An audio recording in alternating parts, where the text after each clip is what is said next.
Here with more. Trump attorney who was blocked from viewing the search at Mar-a-Lago, Lindsey Halligan, is with us. Lindsey, thank you for being with us. Let's talk about that day. Let's talk about the FBI arriving. What happened? Hi, Mr. Hannity. So I arrived around 11 a.m.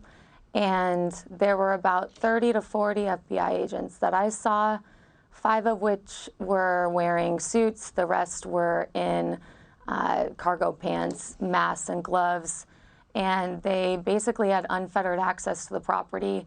They refused to talk to me, refused to let me in. All I knew is that they were searching areas 1, 2, and 3, which I understood to be the former president's bedroom, his office, and a storage room. And other than that, we were not allowed to talk to them or go inside at all.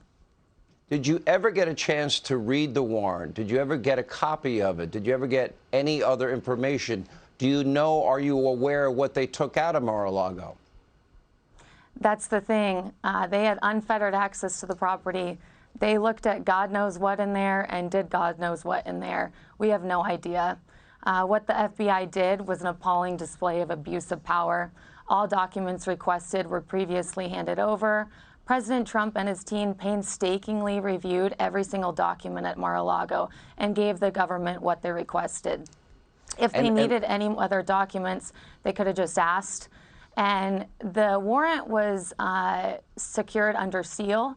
So they tried to get away with concealing this overreach by obtaining a warrant under seal. Nobody knew about it. They knew that President Trump was in Bedminster and hasn't been at Mar-a-Lago for some time.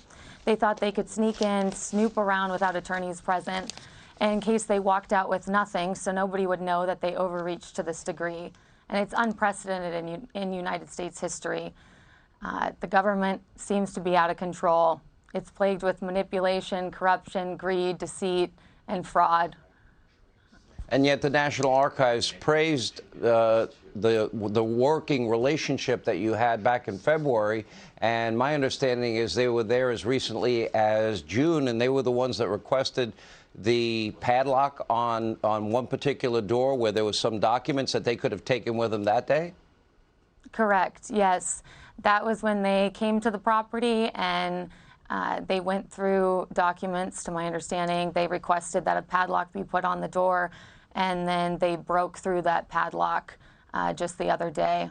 You know, we have a sitting U.S. president whose son has committed a myriad of felonies, a Speaker of the House whose husband drove a car under the influence of alcohol and drugs with a concealed, undisclosed passenger in the car, a secret list of undisclosed powerful people that visited Epstein's Island and did God knows what to underage women, none of whose liberties have been infringed upon like President Trump's and his family's.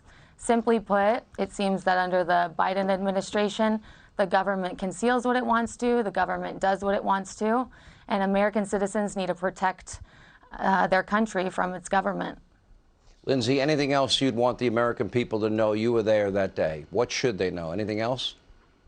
Well, if we're thinking about the future, I'd like to just say that the Biden administration has united Americans against its administration, and it has this incident has ironically created bipartisanship on this issue, because no American, whether Democrat or Republican, wants an overreaching Department of Justice. We even see Andrew Cuomo and Andrew Yang speaking out about this. The silence of the Biden administration and the FBI is deafening. Americans are listening and watching. All right. We really appreciate your time. Lindsey Halligan, thank you. Thank you. Hey, Sean Hannity here. Hey, click here to subscribe to Fox News YouTube page and catch our hottest interviews and most compelling analysis. You will not get it anywhere else.